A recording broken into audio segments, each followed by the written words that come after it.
நிஜமாவே நம்மள பல பேருக்கு சந்தோஷம் எங்கே இருக்குது அப்படின்னு சொல்லி இன்னமும் தேடிட்டு தாங்க இருக்கோம். கவுண்டமணி சார் வந்து காமெடியாக ஒரு விஷயம் ஒரு படத்தில் சொல்லியிருப்பார்.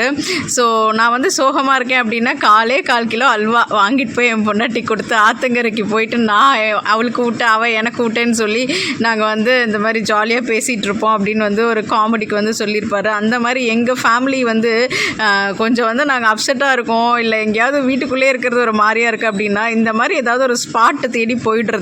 ஸோ நாங்கள் வந்து சர்ச் பண்ணி வச்சுருப்போம், இந்த மாதிரி வந்து எங்கே டீ கடை இருக்குது, எங்கே இந்த மாதிரியான ஸ்நாக்ஸ் கடை இருக்குது அப்படின்னு சொல்லி அந்த ஸ்பாட்டை வந்து சர்ச் பண்ணி வச்சுப்போம். உடனே ரைட்டு வண்டியை விட்றா அப்படின்னு சொல்லி கிளம்பிடுவோம். உண்மையாகவே நாங்கள் வெளில போகிறதுங்கிறது வந்து பார்த்திங்கன்னா இந்த பிளான் பண்ணி போகிறதெல்லாம் வந்து கிடையவே கிடையாதுங்க. சும்மா உட்காந்துட்டே இருப்போம், இப்போ வெளில போகலாமா, டீ சாப்பிட்லாமா, ஸ்நாக்ஸ் சாப்பிட்லாமாப்பா, ஜூஸ் குடிக்கலாமா அப்படின்னு சொல்லிட்டு உடனே வந்து கிளம்பிடுவோம். ஸோ இதில் வந்து பார்த்திங்கன்னா என்னுடைய மைண்ட் செட்டுக்கு தகுந்த மாதிரி என் ஹஸ்பண்டும் இருக்கிறது தான் எனக்கு ரொம்ப பெரிய கிஃப்ட்டு. அவர் வெளியில் வர்றதுக்கு கொஞ்சம் கூட தயங்கவே மாட்டார். திடீர்னு போகலாம்ப்பா வெளியில் அப்படின்னு சொன்னால் ஓகே வாங்க போகலாம் அப்படின்னு சொல்லி கிளம்பிடுவோம். ஸோ சின்ன சின்ன விஷயத்தில் தாங்க பெரிய பெரிய சந்தோஷம் இருக்குது.